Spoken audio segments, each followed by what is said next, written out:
we're very happy to be playing this incredible symphony of Tchaikovsky, the Fifth Symphony. And it is true that it's a piece that the orchestra has known for a long time, and there is this long history that goes back to performances that Tchaikovsky himself did.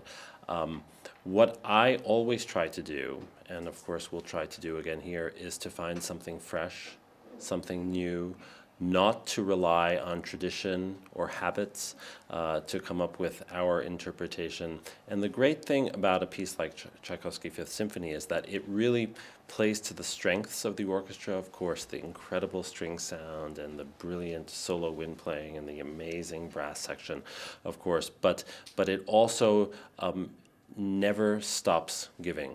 It's the piece that no matter how much you continue to look for things, you will always find new things.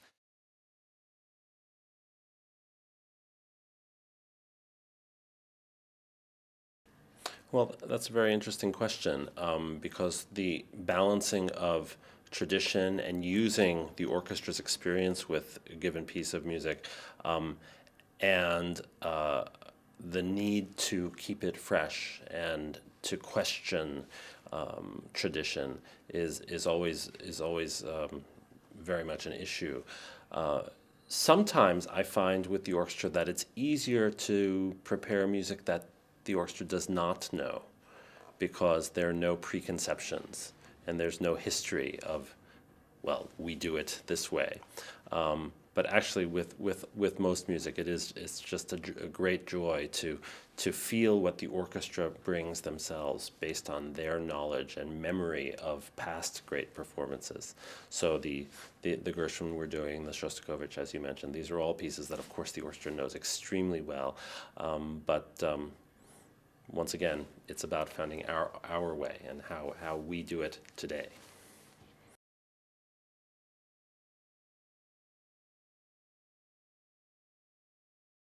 It's been exciting for me to see how my programs are received, and people seem to think that I come up with unusual and interesting combinations.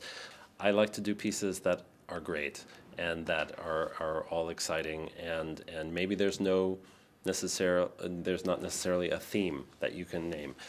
In this case, it happens that Shostakovich and Beethoven work well together. Gershwin is something that is just very close to my heart, and I think is something that the New York Philharmonic plays in a unique and fantastic way.